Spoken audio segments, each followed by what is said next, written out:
I am a believer in the perfectibility of human beings. At the circle, we can finally realize our potential.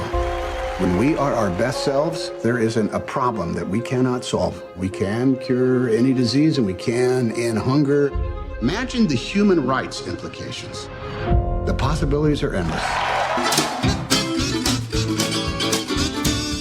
Thanks for pressing the button on another fine chat fest with the Next Reel Film Board on rashpixel.fm. It's been a long time since the first week of March, but our promise is that each month we gather a gang of thugs to take on a movie just opening in theaters and spoil it for you because transparency is an inevitable reality in the world tonight.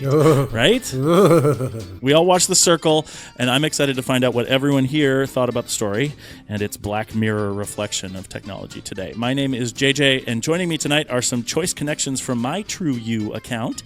Our host tonight, welcome Steve Sarmento. Here at The Next Reel, sharing is caring. So that we at The Next Reel can share how much we care about you, our listener, we just need you to send your Netflix, Amazon, Hulu, and iTunes login credentials so that we can help you to curate a personalized quality viewing list. Super gross. Super gross. Hello, Andy Nelson. Hey. After Snowden, I covered up the camera on my computer, and after The Circle, I'm going to uncover it. The Circle is winning.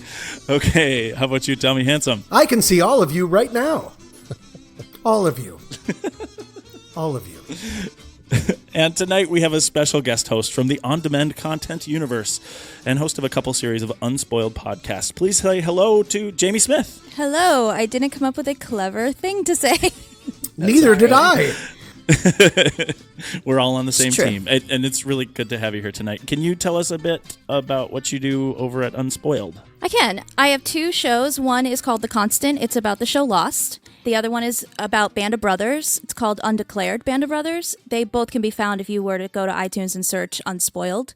We basically watch an episode and then discuss each one that we've watched each week. And one person has seen the whole thing, which is me. And my co-host Krista. In both cases, right? Yeah. Yep. And then my co-host Krista has seen neither project. So it's basically a lot of her theorizing for Lost, trying to figure things out, which is kind of fun because sometimes she's dead on and sometimes she's so wrong. And then with Band of Brothers, it's really just discussing the show, and we're also covering the book. So we talk a lot about the actual history of World War II. Cool. How did you get involved with it? I was a fan of the show.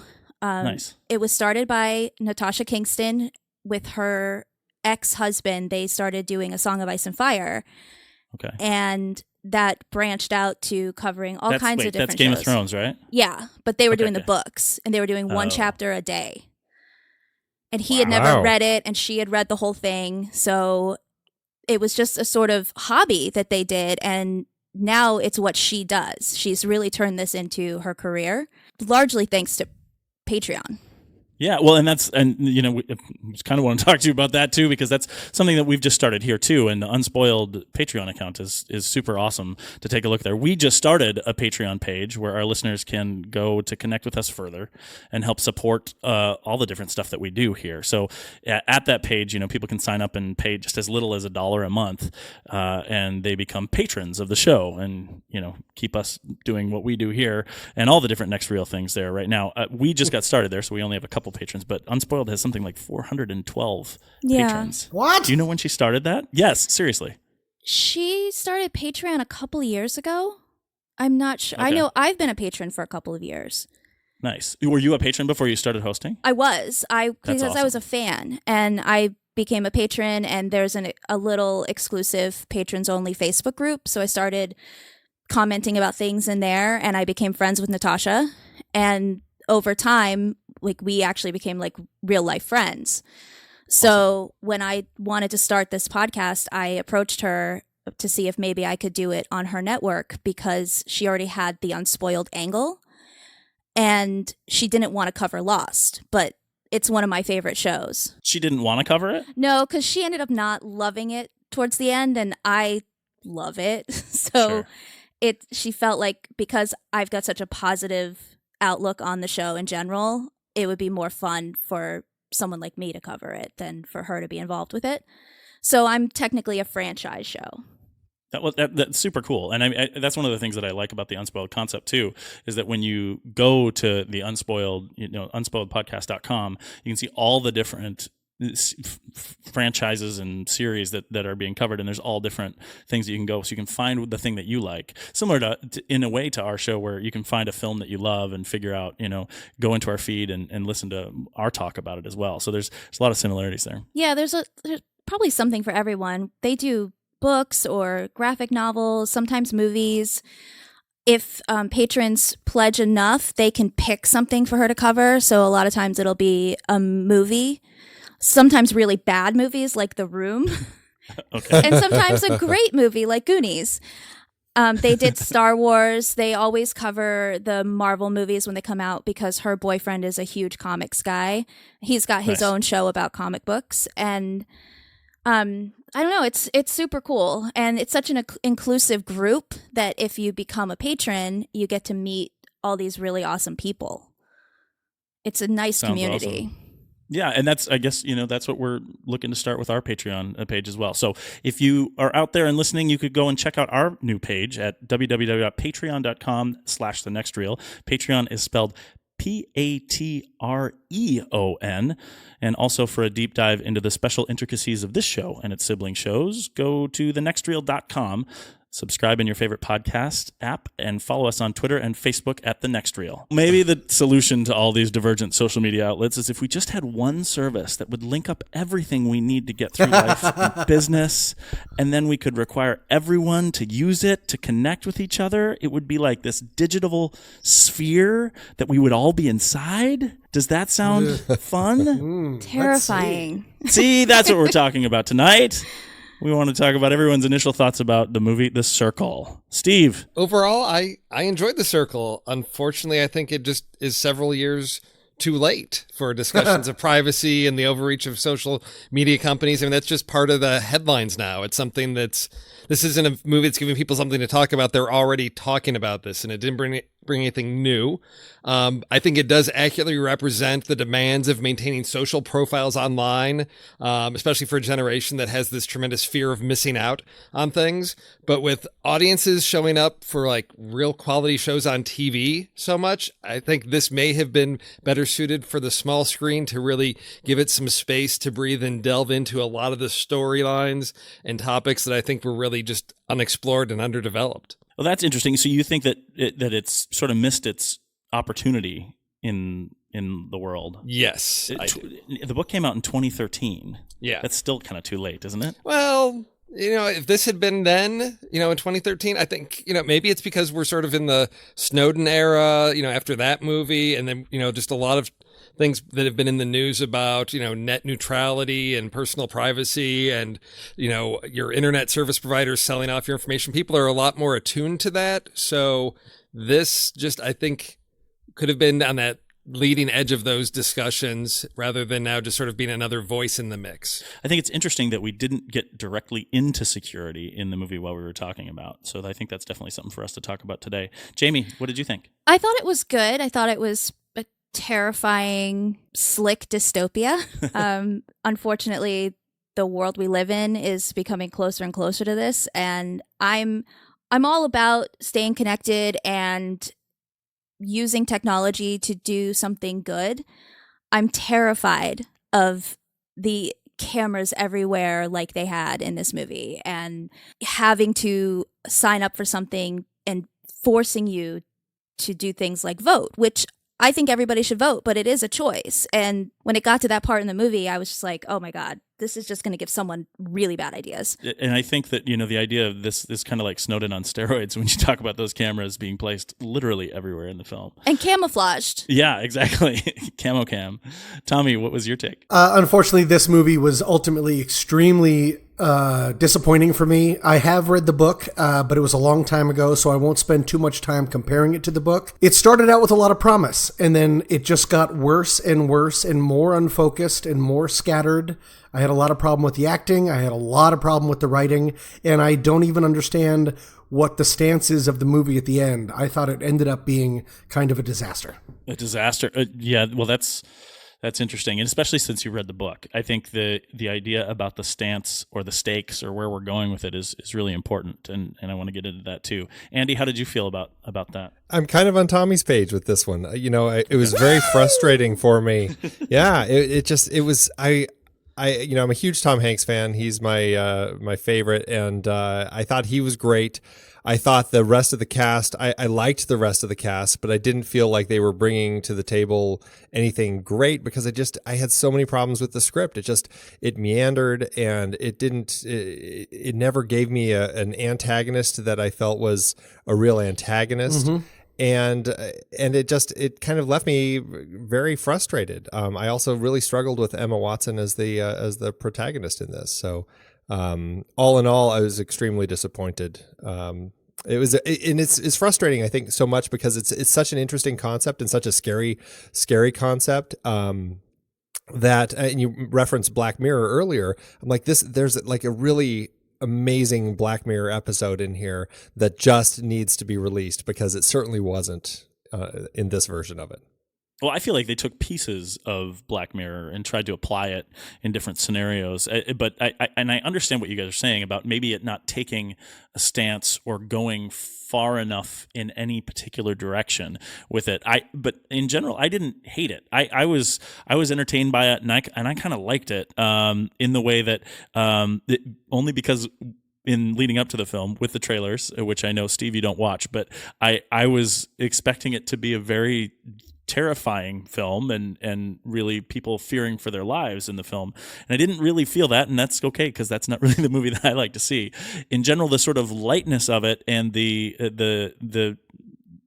technology aspects, the sort of political statement that it was making about the world today, I was comfortable with. And I felt like it gave the idea of transparency its inevitability. That's why I used that word in the intro, and its due in the fact that it might be something that we can't control and that it's going to happen one way or another because someone's going to believe that this stuff is good. What I would have liked to see more of is people posed with the choice and what the choice meant and what the consequences were about the choice, about whether or not they were going off the grid and not.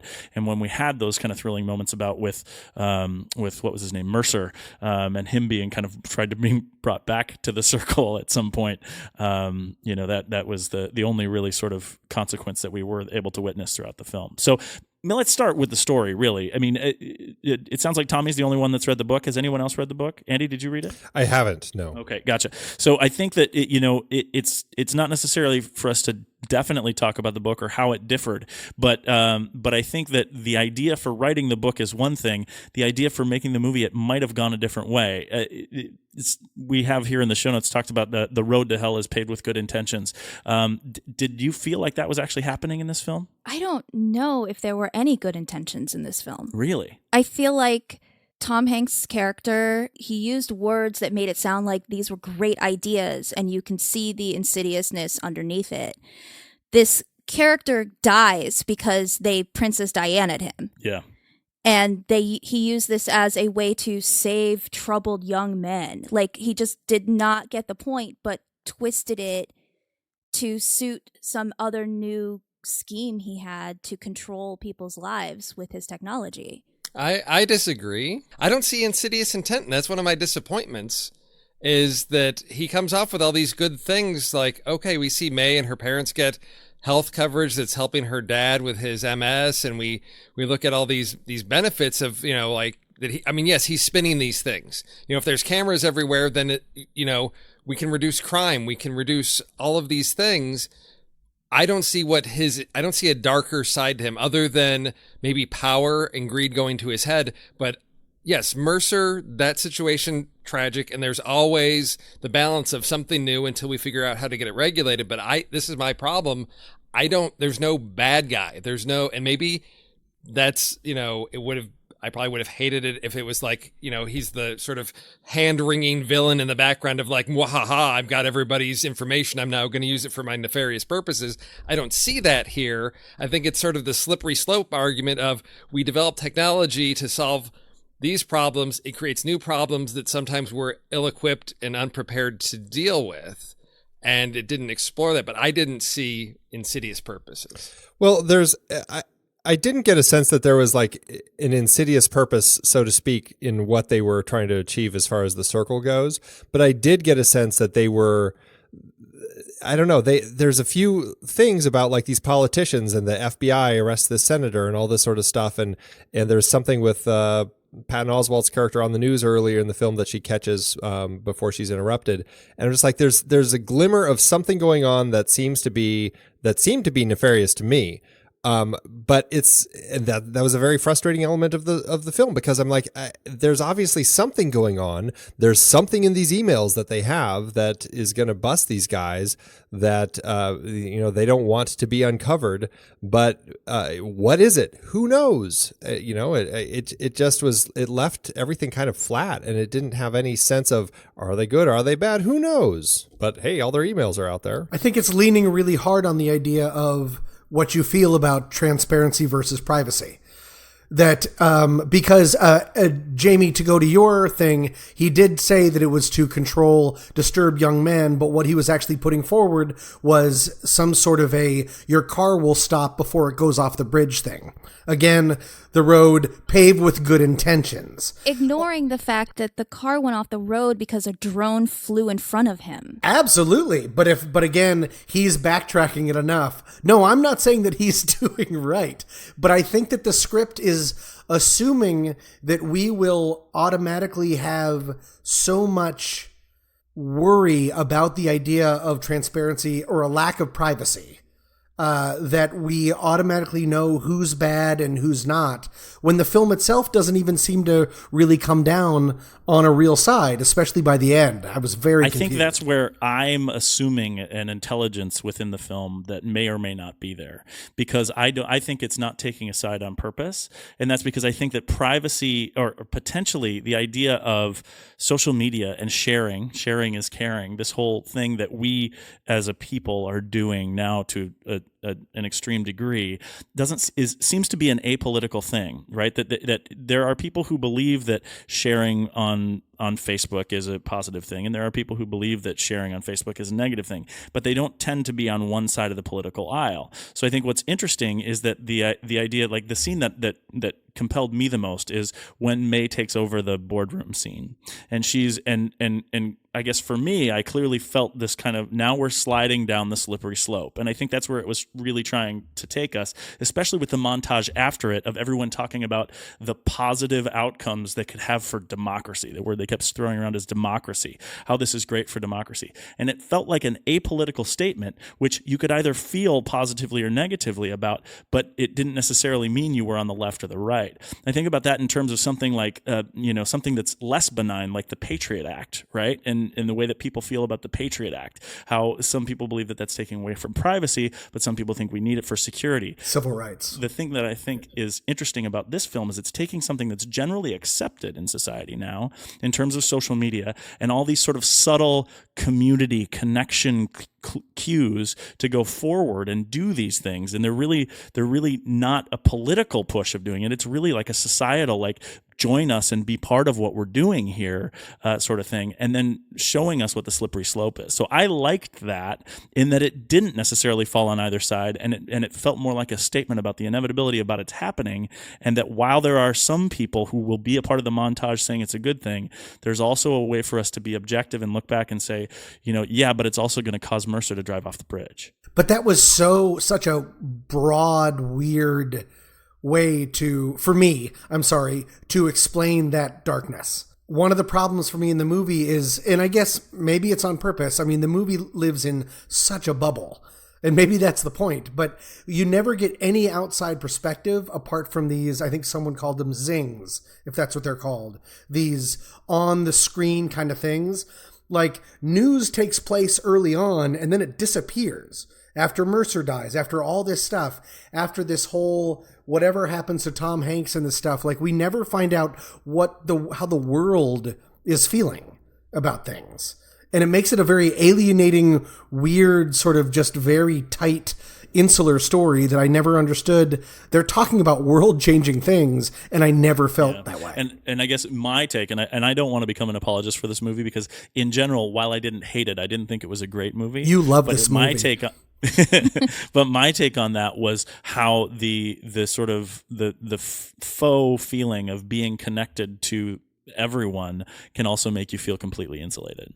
So I don't know that, but again, I think I'm taking a huge leap in saying that. So I'm not super confident in that statement. I feel like the movie would excuse itself using that kind of phrase. The script would, at risk of being rude. Yeah. I feel like there was a script and then they deleted a whole bunch of it. Where I know we don't want to skip to post-production yet, but Jamie, to your thoughts, it is clear that a lot of tinkering happened in this movie.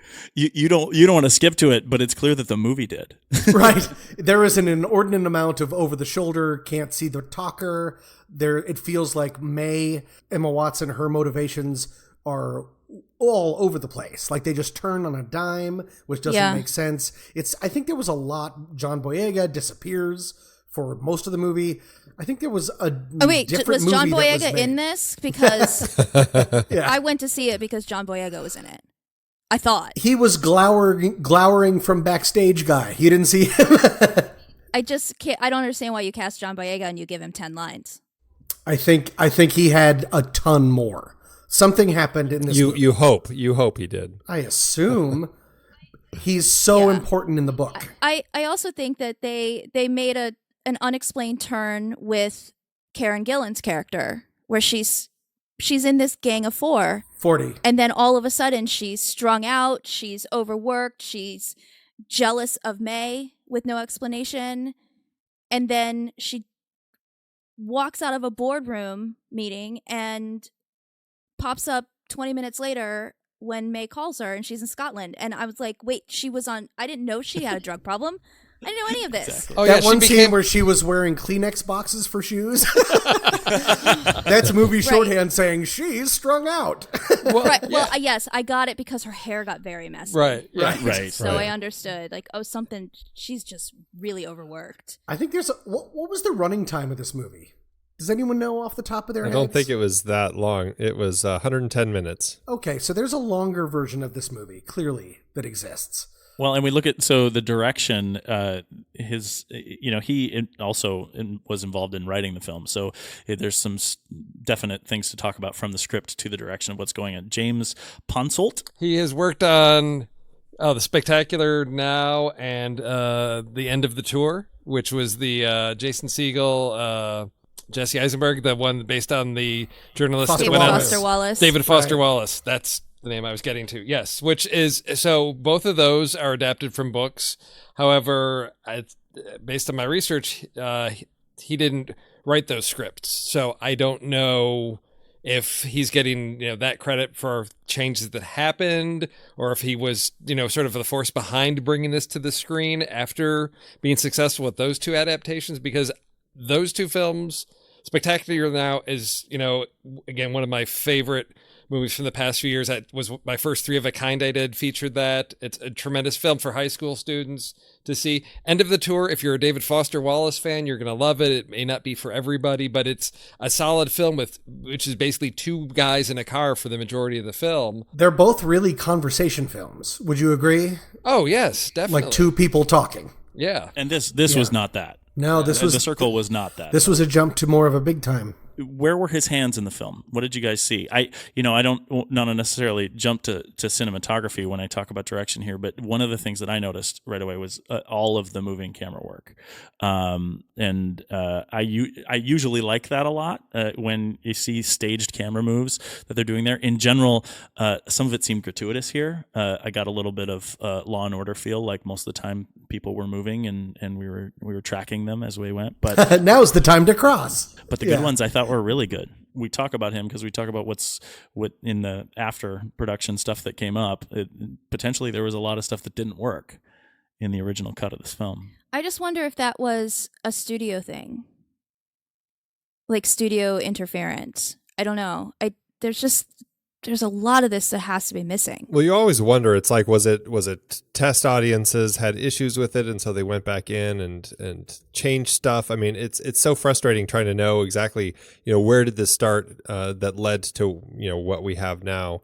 Other than the book, I mean, that's the benefit of having something based on a book is obviously you can look at what's changed from the book to what we ended up with. And Tommy, you're the only one who has any sense of that. I haven't seen any of the other films that James Ponsoldt has done, but I feel like what he was trying to bring to the table here was really taking that big step up and doing something that was much more expansive than his other works were, with a lot more characters and a lot more intrigue and everything. But I just don't think he had a good handle on the story. And, my sense is he probably, went back and dabbled in the script trying to change it after David Eggers had originally kind of written the script. But I just don't think they were able to, tackle it correctly. And I think it ended up with some problems. Well, and who were all the different companies that were listed in the intro for this movie? There were like 8 of them, weren't there? There were 8. I counted 8 too. Yeah, it was a big old list, and a surprise for a book that apparently is somewhat popular. It didn't, wasn't some big studio releasing this. It was kind of spread across all these little production companies, including Abu Dhabi, like Image Nation from Abu Dhabi. So I mean, it's a big international pool of funds to get this thing made. It's a really great cast. Yeah, it is. Collectively, I mean, I know Emma Watson. She's definitely gotten better as an actress. I've seen all the Harry Potter movies. She was not good. She acted a lot with her eyebrows and not so much with anything else. She's gotten a lot better. But you've got Tom Hanks and Bill Paxton and John Boyega, who is pretty great. I've seen him in a few things. And I don't know. It feels like, why isn't this a studio film? And why wasn't there more marketing for it? Right. Well, Tom, you said Abu Dhabi, like you know them. Do you know? Is that Image? Yeah, they're just becoming so much more of a force. Got it. Between that, Image Nation, Abu Dhabi. Like part of, we're seeing so much more influence from China, and then if you had to pick another one, I would say it'd be Abu Dhabi. As far as for China, that's why we keep having just sort of random Chinese characters sometimes in movies that have like 3 or 4 lines. Some could say but those are usually action movies. Obviously, there was money to throw with that many companies, but there was also a lot of not that much risk. The reason that I think that they didn't advertise it very much is because they knew what they had, which was unfortunately a vision that didn't come through. Why everyone signed up was because it was an indie director, a very respected indie director, going a little more known for character development, known for very sort of intimate, quiet conversation scenes, and he was making his jump based on a beloved author, David Eggers. And it just didn't work out. And I think it unfortunately really, something happened with the script. I really hope that I don't know if I hope or I don't hope that there's actually a really good version of this movie out there, because there's so many smart people involved and it's clearly had so much tinkering in post. I just wonder. You have to think that the script was good for all these actors to sign on board. Like, right. It's like, yeah. There had to be more in this script for John Boyega to read and go, oh yeah, I'm definitely going to sign on to this one. Because if he signed on for this, I have to question his judgment. Well, what if Hanks started? What if Hanks was the first one that signed on? Well, yeah. He probably was. Then that's the thing, right? If he's going to lead it, then everybody jumps on board. Well, yeah, and Tom Hanks has a Dave Eggers connection. If you remember last year's A Hologram for the King was another one that, is based on a Dave Eggers novel, and that was also... Went to DVD, right? No, that did have a theatrical release, and looking at the company credits on that one, Tom Hanks, Playtone was also a production company on that one, so I don't know if it's... we're in speculation territory, but it's clear that there's something that went, catastrophically wrong, that this movie isn't probably what it started out to be. And I think there's, we talk about the cast, once something like this gets going, you're sort of like, you have to go, you've got all these names. You're not going to get Tom Hanks back for how many years if you can't go at a certain time. And I don't know if it was just the stars lined up and they had to go and the script wasn't where it needed to be, and they tried to fix it as they went. Well, one thing they did not cut up and did not switch around was their first shot, last shot, because they are definitely 100% connected. Oh, yes. Starting in the bay and May paddling into frame with the first shot. And then at the end, leaving us with her back in the bay, but surrounded with her transparent drone work. How did that hit you guys? Did you like that connection, those bookends? I don't understand the last shot. You didn't? I don't understand what I'm supposed to feel at the end of this movie. The wrong thing won. Is this movie saying hooray transparency?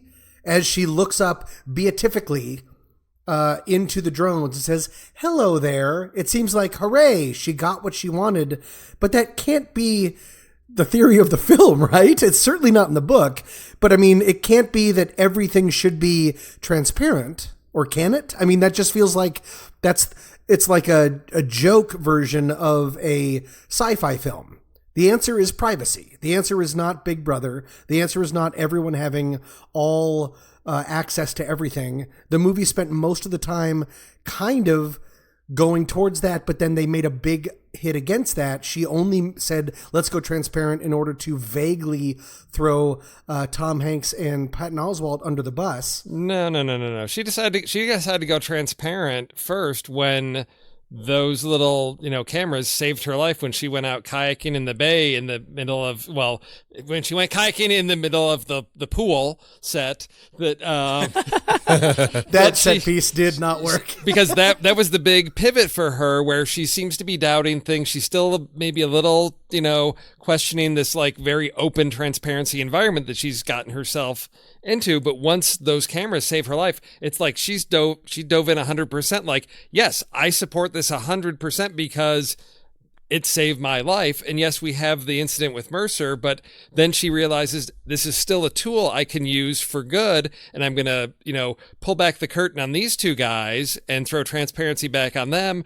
And I think that she's still, pro-transparency of, yes, the world can be a better place, because there are several story points where I kept questioning, is she playing this for some ultimate, end game? But clearly from the end shot, no, she's not. When they're in the boardroom and she's like, no, we're registered voters and everybody's got these accounts. She's 110% behind this transparency. And I think that's where the story ends. But then I thought she was going to have a change. I was waiting for the change to realize that she was wrong. But you think, and I'm not saying that you're wrong, but that the film believes that she won, that the hero won because of this crazy transparency that she used transparency as a tool to get what she wanted. So her hello is, but what did she want? If she's gone dark. Well, and that's the question. Jamie, why didn't you like that shot? I didn't understand what her motivation was. I thought she had decided that after they basically killed her friend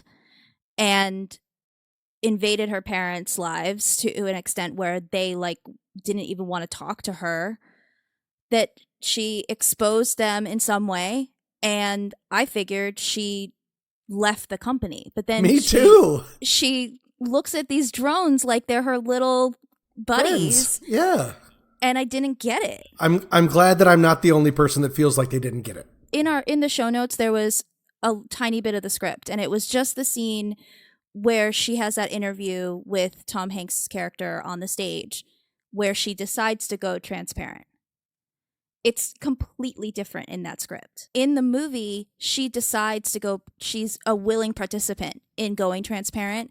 In that script, he puts a camera on her and says, and May's going to go transparent. And she did not know this was going to happen. It's what she does to them in the movie. Yeah. Which makes more sense. It changes the tone of what the story was supposed to be if it was forced on her instead of her being like, yeah, that's a good idea. So I do feel like there was a different story that was being told that got originally told and then got changed in editing. So this is a story that's about generations. And if you look at Patton Oswalt and Tom Hanks, who are like the Steve Jobs and Bill Gates, and I always, this is one of my filters that I just use a lot, is I look at the generational differences of a generation like the baby boomers that is using technology for their own power versus millennials who have grown up with technology and see it as a tool that they can use for a variety of purposes to get things done. And I think that's the story that we're getting here. And I think that's something that was unexpected, because technology is usually the enemy. And we have a generation here who has embraced technology, grown up on iPhones and the internet, and are saying basically, yeah, we're going to continue to use technology to make the world a better place. And there's more benefits to be gained.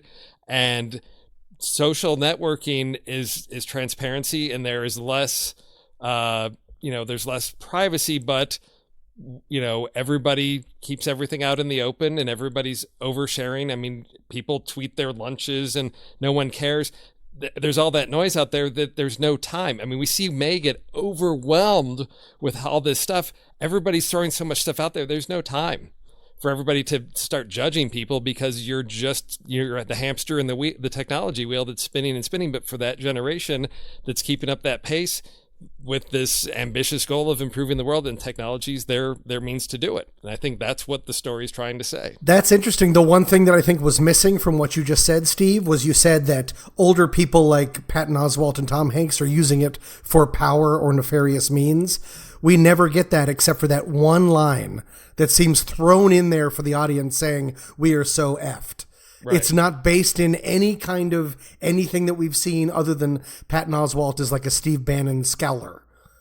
Like we don't have a bad guy. We don't have the other side. We just get an impression of him being a bad guy. Well, he does say, "Hey, we don't need government. Government needs us." They're trying to assert themselves as a political force now, which is, I see as a big, power play of, corporations becoming the ultimate authority. That's true. And the hint against the senator that was investigating them, but just a hint. It's weird. And then some vague stuff that Ty tells her when he brings her down to the sub-basements. I won't keep bringing up the book, but when Ty is revealed as Ty, this other character, it's huge in the book. And that this just sort of comes out as some weird sort of in the middle of something. It's like, why was he even... He literally seems to only exist to give Emma Watson backdoor access to crazy files at the very last second, because he disappears for most of the movie. It's the only reason he still exists. We don't know that they have some sort of friendship or relationship. She just says it in a voiceover. "I called Ty." Like, what? How? You have his phone number? Yeah, where did that happen? When did you guys become friends? You've talked to him twice. The last time they were together, it's like, was before she started going down the road of crazy. I'm going to wear this camera with me all the time. Yeah. And every time after that, he's standing in the back of the room looking at her like, "Oh, I'm so disappointed." There was probably a Trucy at the back of every auditorium when he was like looking like, "Huh? What? See true? What was it? Trucy?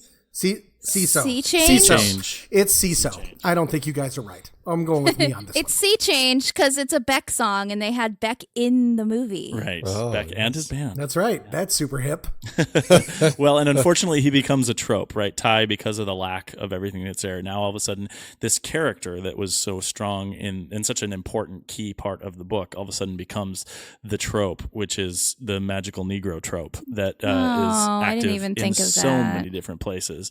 And that's kind of terrible. It's really unfortunate because we all love John Boyega. Yeah, and free wanted to see Boyega. so much more from him. Exactly. needs to Free be- from the circle. He needs to be out of this mess. Yeah, free Ty too. So we've talked a lot. Already we've gotten into a lot of the cast, but specifically we've talked about motivation, and I feel like everyone kind of let us down in this movie. Were there any performances that you guys liked? Bill Paxton. Yeah, Bill Paxton was superb. He was very selfless. He was very brave in that performance. Of course, everything I'm saying is colored by his untimely death, I'm sure. I didn't know he was in this. And he came on screen and I started to cry. I was not prepared. Well, I cried at the end when they, with the dedication at the end for Bill. Yeah, it was Yeah. touching. I love Tom Hanks in this. I mean, he's so charming and easy. I mean, he was perfect as kind of the Steve Jobs on the stage character. And despite the fact that his character is nonsensical and has no reason for being an antagonist, he was still very easy to watch. And it was a joy to see him up there. So that's the one that him and Bill Paxton. It was great to see the two of them. And actually, I really enjoyed seeing Glenn Headley, and mainly it was just because I haven't seen her in forever. So it was great to have her pop up. Those were grounding. I felt like those were grounding forces because I personally had trouble with Emma Watson in this movie. L.R. Coltrane made me very uncomfortable. John Boyega, as we said, was underused and stuff like that. It was fun every once in a while when it went back to these people and Patton Oswalt, just Scowly Magoo. I was like, oh. Even though I don't understand what's going on, I just sort of feel like I'm in safe hands right now. My biggest struggle with Emma Watson is that I feel like she's an interesting actress that carries kind of a level of intelligence that seems to be like when she was a little more skeptical of something, I believe her more. When she's buying into something, I really struggle. I just actually watched Colonia, which actually was an interesting comparison with this one because of the two kind of cult worlds that she's entered here. And it was so much easier believing her in Colonia because she is on the inside of this cult, but she's maintaining her presence of self and kind of working to how to figure out how to get out of this particular cult. Here, she's more believable in the beginning, and then when she makes that turn, it's like I struggled believing her because she always seemed skeptical to me. But she's saying, "Oh yes, I'm going to be transparent." All this stuff. I'm like, I don't believe her. Right, and I agree with that. And I think Steve and I just reviewed Colonia for Trailer Rewind, and something that we talked about on that review a lot was the fact that she took that role because she wanted to do something as a strong woman. And I get the sense that she did that here too because she's a woman that changes the world with what she does at the Circle. But I think her casting in this film is only 50% perfect in that she really portrays the reluctance of accepting power really well. It's the problem like you're talking about when she makes that turn and then all of a sudden is accepting that power. That's something that even if you talk about her performance as Hermione in Harry Potter, she's great at being reluctant about the power for so long, but she's never really sort of buying in. So when she buys in here, we all are so bought into the fact that she's reluctant that it's really difficult for us to take the turn with her. She never really seems to go all that way into going dark or accepting that power or buying in or being transparent, really. So we're always still looking for the other side with her. And I think that's too bad. I kept thinking it was going to be a long con. Yeah, Right, I agree yeah. with that. Like I kept waiting for her to like pull the rug out. And so by the end, I was like, wait, there's no rug. What? There's just drones. That's why I was just so confused. To go on what you're saying, that might be not a fault, but of the idea of, and I apologize for going back to the book so much, but we see the book so much from May's perspective, we might as well have an internal dialogue. And one of the things that's so interestingly, to use Jamie's word, insidiously terrifying of the book is you see her in real time, quote unquote, change over. And why? Okay.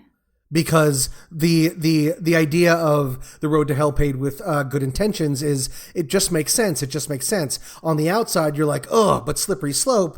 If in the wrong hands, this can go other ways, but you can believe that more. Unfortunately, in the movie, for me, it felt like a whiplash change of now I believe this. Now I believe this. Yeah, and that's something that Emma Watson didn't. I don't know that she bring could. to it, and I don't know that anybody did. I mean, really, I don't think the cast was put in a position to take us anywhere with it because they were all kind of observing this phenomenon that was the Circle in the same way that we were. You did great, May. You're saving the world, May. Just like she did. The film used a lot of ADR to make sure exactly how we were supposed to feel. And now, some of the things I did like about the cinematography in the film is that with those staged camera moves, this was the first time that I actually saw drones be used for effective camera work. The move that I remember specifically was when we first come to the back concert scene, and we come all the way from the back of the crowd, up above the crowd, down to back face on, and then we wrap around him. And that was a drone work. And I actually stayed through the end to see if I knew any of the drone operators. I didn't, but they used drones, which I think was smart in this movie. Of course you should put that in there, right? Yeah. Although it was funny because when the drones are chasing Mercer and cause him to crash, could they have looked any more digital? It's like if they're going to have such great drone work, they should put real drones in the movie. And how amazing would that have if they did like drone to drone camera work? Yeah. Like that would have been great. I mean, that would have been something new and something special, but they did not do that. Jamie, I think you talked here about how we were close with May and trying to talk about that for perspective. What did you mean by that? I felt like the camera was really close up on her a lot. almost like before she goes transparent, almost like it was preparing us for like we're watching her and then everybody's watching her. I love that idea because it especially, once she goes transparent the first time, it switches to everyone's reaction to her. Yeah. So much. It's very much wider. Very much like behind her, but instead of like, yeah, like when she walks down that hallway with Star Wars Magoo, it's like we're just in her head. She can't see anything. She's confused and nervous, so we're confused and nervous. And then after that, it's just, I mean, a little bit ham-fisted for me, but very, hi, hey, everyone, hey, hi, that kind of thing. Yeah, they use much wider shots on her later when we, not just so we could see all the little zings popping up around her, but because I feel everybody's observing her now. It's not just us as an audience, but it's the world. So it seemed like the camera loosened up on her. That's smart. I didn't think about that. That's a good I like point. that concept a lot too. When we start seeing those things like you're talking about, did that work for you guys in the theater? I mean, they do that on the Mindy Project. It's not new. So that's what I mean. I felt like it was a small screen, like the thing. So especially when they started FaceTiming, and I was getting the lower right part of the screen was someone that I was supposed to be watching in a 2-shot. It was super distracting for me to be able to see the two people having dialogue. Like it makes sense if I was watching my TV and I could see everything, but I was too close to my screen to be able. I had to turn my head. I mean, I don't think it works in the theater. JJ, you're just a grumpy old man. Hey, Get that noise off my screen. I think I like the noise, but when it's effective, I didn't think it was. Yeah. I mean, I couldn't see everything that I needed to see. It just wasn't. Yeah. It wasn't an unexpected use of showing us tweets. Well, I liked the volume of the tweets or zings or whatever they are. I mean, it's one thing when you've got like one or two, but when we're seeing them, I mean, there's so many, you can't read all of them. They're in different languages. To me, it just conveyed again sort of just how vast her following is, that she's got these millions of people that are commenting on every little thing, and some of them are complete like non sequitur disconnects of just, people that just like to post things. And I thought it captured I like her that. pony. Yes, I That was thought one it of the ones that I captured saw. that very well of just, when she's on for a huge audience, and she's got to be on all the time. And it doesn't, you see a little bit of relief when she says goodnight. It's like, okay, there's some relief that she doesn't have all of that. But to me, I liked the design of that. It carried over from, the interface on her computer terminal when she's, first employed at the Circle, and she's got to keep track of everything on those 5 screens, all that information that she's constantly dealing with. And then to carry that over to us, the audience, of all of the, zings that are, coming at her throughout the day. To me, it worked well. With the split screen, I was sitting far back enough where it wasn't an issue for me. I thought it was an odd choice because it turned the screen sort of into like a phone, like you're FaceTiming somebody. It didn't bother me. It was unexpected. That made sense to me for the idea of the film. Maybe it wasn't that much fun to see in real life on a big screen. The thing about the zings, Andy, I completely agree with you about the idea. What this film really missed was her transition from overwhelming into drinking the Kool-Aid. This movie was tonally all over the place for me. At times it was kind of a little satirical and a little heightened and campy. At times it was like super melodramatic. I couldn't really keep on board. But when the two circlers come and talk to her and are talking about her, that she's not getting involved with extracurriculars. You shouldn't call them extracurriculars. Like dousing her inside of the entire incredibly intrusive and immersive world of the Circle. I loved that scene. What we needed was more time of her being underwater. Was that the couple that came up and they were saying, "Oh no, you're not working. You're just coming and having fun"? Like, yeah. They drove me nuts. I was so. They drove me nuts, but on purpose. I think I was looking for something.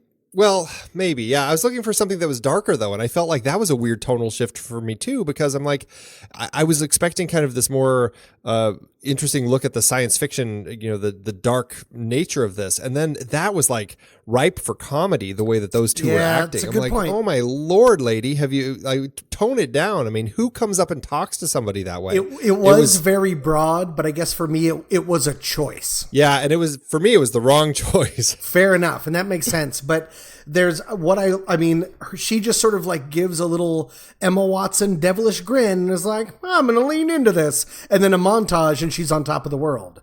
The idea of sinking under that is, because that scene, while very broad and comedically acted, all the things that they're saying are actually terrifying. And that's the terror that the post Facebook, that's the Black Mirror. That episode, that scene right there is a Black Mirror episode of how, actually it was the one with Bryce Dallas Howard, of how quickly you can fall behind in things if you're not constantly sharing and upgrading. And then the film again just sort of, she just sort of elbow greased it, and then that went away again. The film brings up a lot of questions, and it doesn't really get into any of them. So was there any time that you guys noticed the transition? Because it sounds like in general, the transition wasn't highlighted for us a lot in when she was either resistant or transparent, I guess, or embracing it. So was there a part where you noticed that she made an actual shift? It was actually very highlighted for me because it happened in a second. Which second? Every time. I feel like, every time there was no like, oh, I'm worried about this, but I'm going to give it a try. And then instead it was just always, I almost drowned in this dumb sea tank that is clearly not the ocean, and so now I'm in, and I'm like this, and I'm thinking about this, and now I'm in. Like, for me, there was just no like subtle figuring out for herself. Yeah, like it would have made more sense if she had, because of how they sort of bombarded her with, well, what did you do this weekend? Oh, you went kayaking, but you didn't put anything on your page about that. Who did you go with? Why haven't you joined any of the groups? It would have made more sense if she had just slowly been like, okay, just to get these people off my back, I'm, here's some updates, and why don't I try to join this group? Just to, while she's still sort of skeptical, but there was none. She was just like, okay.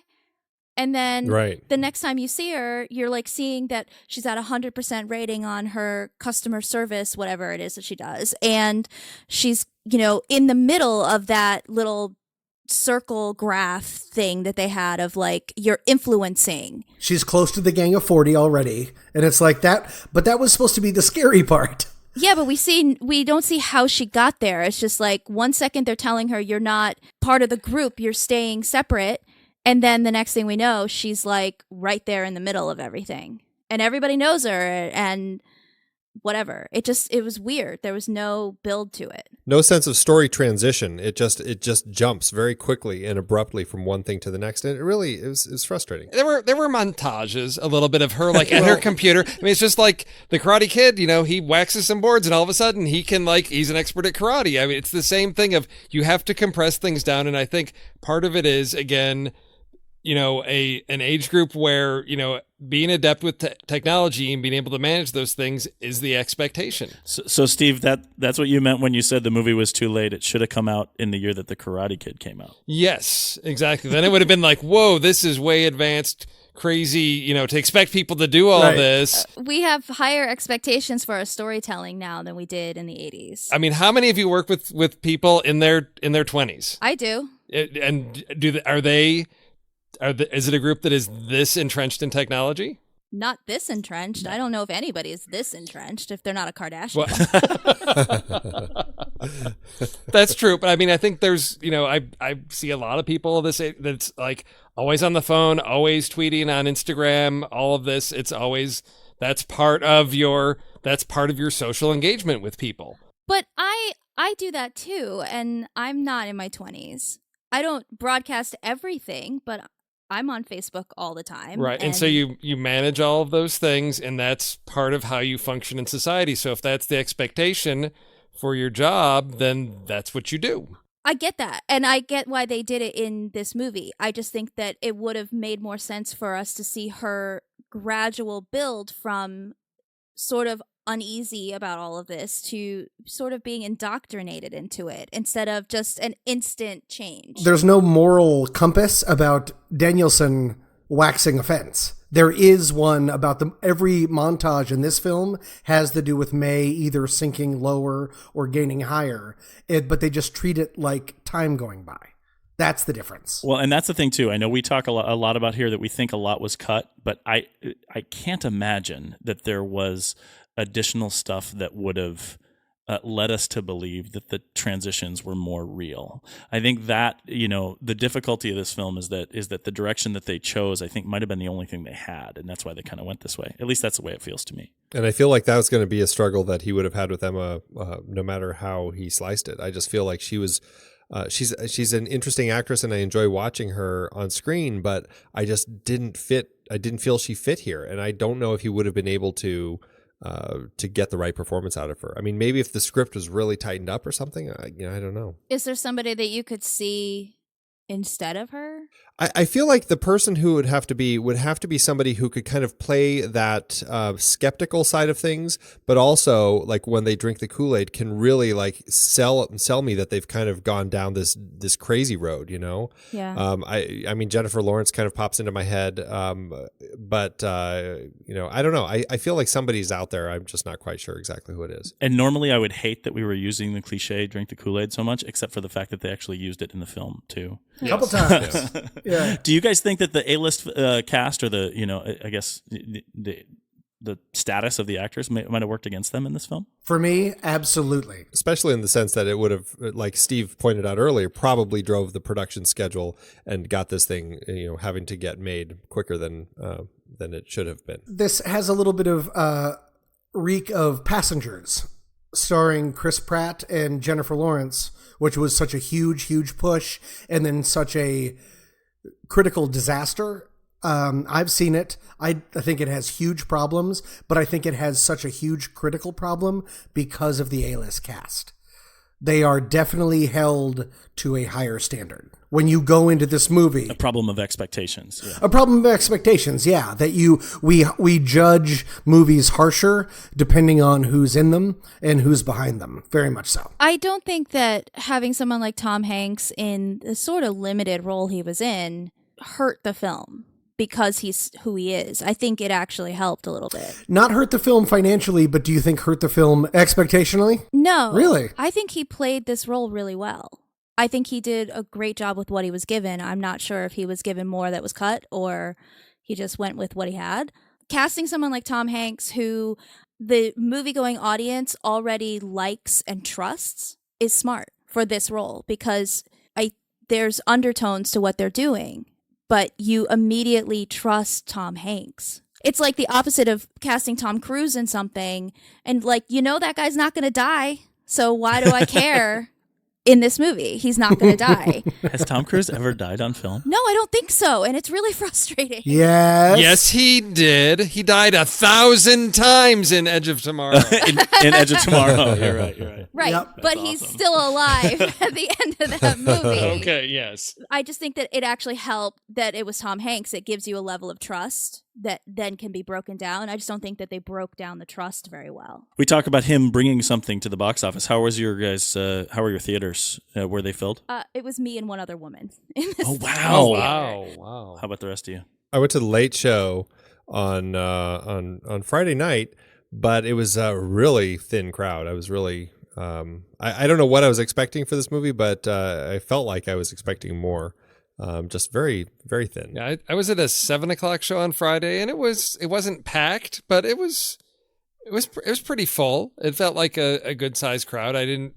I wasn't looking around, thinking that there should be more people. It felt like a typical, middling, opening weekend. In general, I think it's being hurt a lot by the pre-show reviews. Stevie, you mentioned Rotten Tomatoes was at like 17%. Is that right? Yeah, and I mean, which is like, I don't know why the critics are like just tearing this apart. I mean, The Counselor, which Andy called an audible and said this movie is horrible, we're not doing this as a film board, is at like 35%. And Child 44 is somewhere in the 30s, and this is at like 17 or 19%. I mean, really low. Like, this is a horrible, painful movie to watch. And so I walked in expecting to be angry or hate this movie or ready to walk out. Yeah. And it's nowhere near that for me. Yes, there's some disappointments to this and there's flaws, but I mean, 19% of the critics are just savaging this film for reasons that I do not understand. The thing that comes up a lot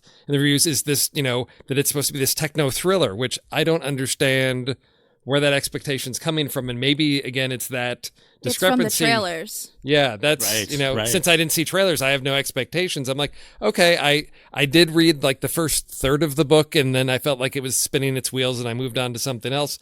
So the first part of the movie, I'm like, okay, I remember this scene. Okay, I remember this happening. I remember this. All right, it's moving along with the book. Okay, we seem to be in good territory here. So I had no preconceived notions of some like edge of my seat suspenseful thriller. I would like to. I mean, I didn't get a chance to see the film, but I would like to say still, I think the pedigree goes against it. Dave Eggers. Which one are we talking about? We're talking about what movie are you guys talking about? I don't know. I just came in. The Circle. I mean, the author, the director, and the cast is beloved. And when it doesn't become a Oscar movie with that kind of stuff, I think that really hurts it. Yeah. Well, and I think, it's a thing of expectations. I agree. And I think that's kind of hitting it on all sides. When you said I didn't get to see the film, I didn't know what you were talking about. I was making a joke that I actually didn't get to see Circle, but I love talking. And I love you guys. It sounds really disappointing. But I think I can see it tomorrow. I don't know. I have to see Boss Baby. What are you guys talking about? Boss Baby's actually really good. I've heard that. Yeah. I enjoyed it too. All right, first shot, last shot, Boss Baby. No. So I'm kind of anxious to get to the next part of our show here. Are there other elements about the film that you guys would like to discuss? I had one shot or one thing I wanted to note about the cinematography that just popped into my head was I really did actually enjoy the shots when she was on the stage and they were watching stuff on the giant screen behind her. Mainly, I think it was when they were. Everybody was kind of trying to pursue the woman and then later Mercer. And it ended up creating a really interesting perspective. I'm not sure if it came from the director or the cinematographer, but you had this shot of what was going on, but then you also had her little figure actually in your frame.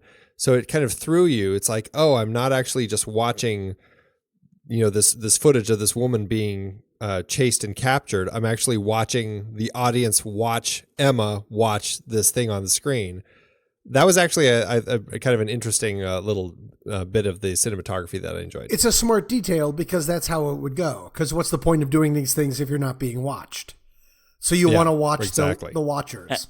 And I think there's a fair amount of those fun type interesting camera shots in the film. It's really tough to see them though when the story is so it feels like it's hacked to bits. I think I agree with that. When I say I'm anxious to get to the next part of our show, it's because of all the stuff we've been talking about. I'm really interested to hear how we're going to rank it. Flick chart, The Circle. Right. So you didn't like the movie. I did not like this movie. Sorry. Head on over to www.flickchart.com/TNR Film Board for our stacked rankings of the movies that we watch here on the Film Board to see how these things measure up. And I am nervous about where this is going to go just because of what we've been talking about here.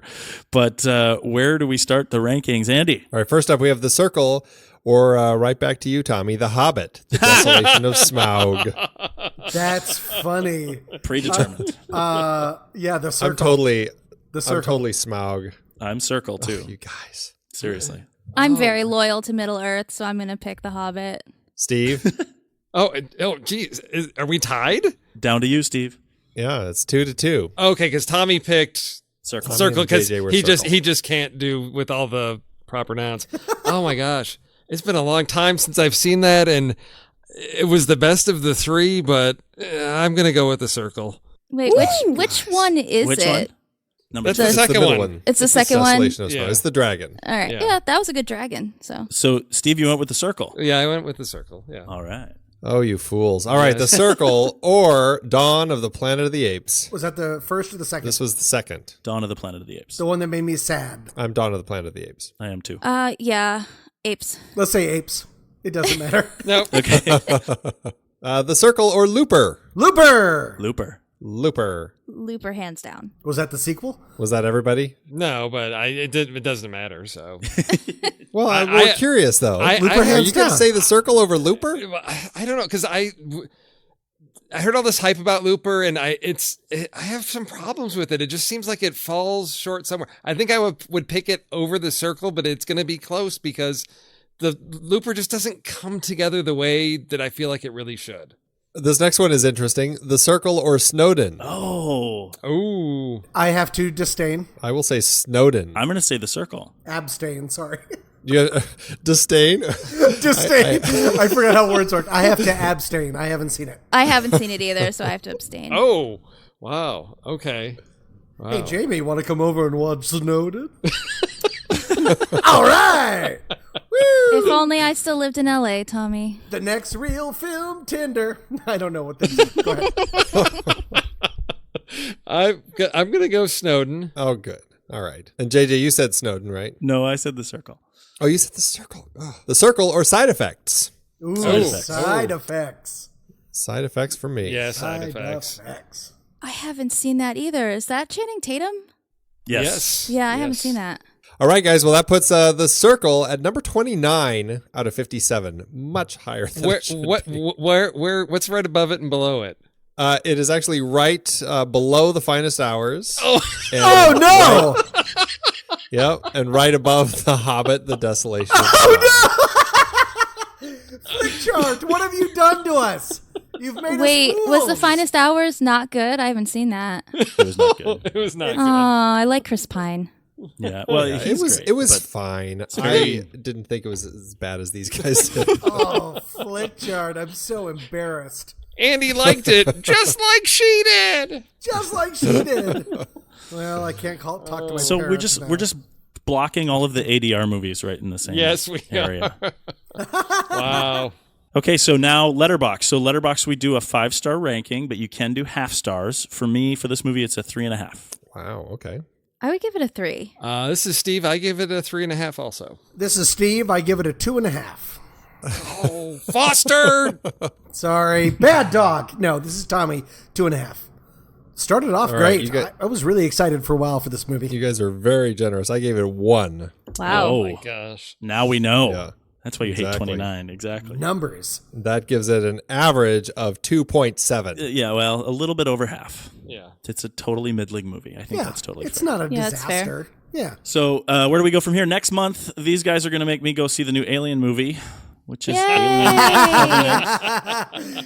I have a Comes out- comment about this, sir. What is your comment? You have only seen Prometheus? Yeah, so I don't like scary movies, like at all. Fear is not an emotion that I choose to entertain too often. And so, yeah, so I've only seen Prometheus, and that's because they talked about it on this show. And I've avoided the other films because I particularly don't want to be scared. And I'm even scared of like the movie stand-up of Alien Covenant. So I don't know what I'm going to do. I would just highly recommend Alien because it's one of the best movies of all time. See, and Aliens. these That's guys the think second that one. too, right? The first guys- Oh, Alien. absolutely. The second one for me. But what we were discussing is that it's actually going to be really interesting because technically JJ is now going to be seeing these movies in chronological order, whereas the rest of us have the benefit of having seen the other one. So good it's actually point. could potentially bring him an interesting perspective on it. So Right. I'm kind of curious to see. And how we it had the goes. discussion, and we decided that I shouldn't do the research ahead of time and watch those other scary movies, which I loved because I don't really want to watch them.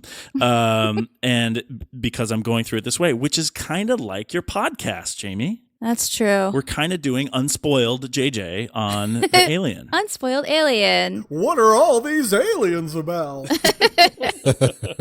Well, do you guys think that Covenant is going to directly connect to Alien? No. I think it will. Unless they're planning another sequel, which I haven't heard. Well, maybe they'll just drop a Rogue One in there. Ridley Scott said that he's ready to make 5 more Alien films. But granted, my Ridley God. Scott is also old and insane, but also very prolific. So who knows? But where do they go? I mean, I guess that's my point. So, and we'll be talking about this next month because, I mean, that's really interesting to me about the whole chronology of films that I haven't seen. And I didn't hate Prometheus as much as all these guys did on the film board. So It's I the actually worst. really, Yeah. I enjoyed Prometheus. So Good. No, I'm you with didn't. you. How dare you? You shut your mouth. I did. I'm going to shut my mouth.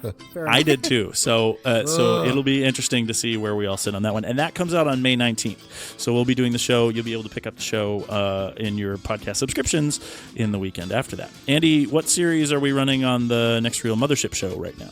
Well, interestingly, that you guys also did Colonia, going back to that, because we are doing a series of films by Pablo Larraín, who did films that all took place during the Pinochet dictatorship in Chile. So we're about to talk about the second one of those, Post-Mortem. That's awesome. Yeah, and Colonia was actually a really interesting movie. You compare it to The Circle, you see a lot of what Emma Watson is doing in her career right now. I think Colonia is a movie to go out and definitely pick up on. Where did we see it, Steve? Is it on? It's on Netflix right now. It's streaming on Netflix. Yes, everyone can check it out and then listen to our trailer rewind on it. So, Jamie, it's been awesome talking with you about this movie, even though it was only a 2.7 in our average. I had a good time. Where can people go and find your podcasts on Unspoiled? You can find The Constant and Undeclared Band of Brothers on iTunes, patreon.com/unspoiled, or unspoiledpodcast.com, and stream it or download it from either one of those places. For Patreon, you have to be a patron. Would you be willing to come and sit with us again and chat about movies? Absolutely. Cool. Thanks. It was great having you. Pick a better movie. All you other thugs are fantastic as well. Thanks for joining us tonight. Tommy Handsome. Hello! Oh, have we started no. already? Oh, Yes. okay. Good night. Good night, Andy Nelson. Nighty-night. See you soon, Steve Sarmento. I'll see you online. Everyone catching this through your speakers, thank you so much for listening. Drop $1 for us on Patreon so we can keep chatting with you like this, and you can also help by sending us a rating or a review or a question or any kind of interaction, because we love that this circle keeps on growing. Oh boy. Till next.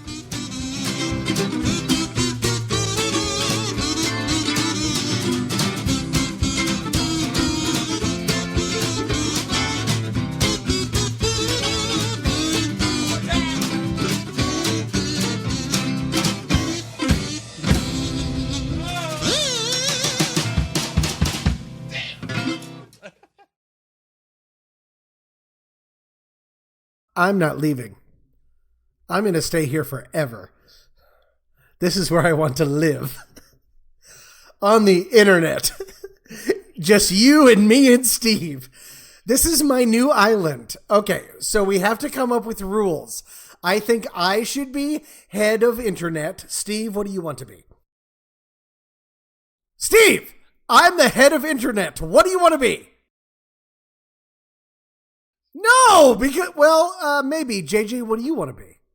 Okay, so the host of the internet, the president of the internet, and the head of the internet, and the king of the... Wait, are you above me, Steve? Damn it. This meeting of the internet kingdom is adjourned. Goodbye, my fellow subjects. What's a song that I should sing for you? Oh, that song for Moana. What's that?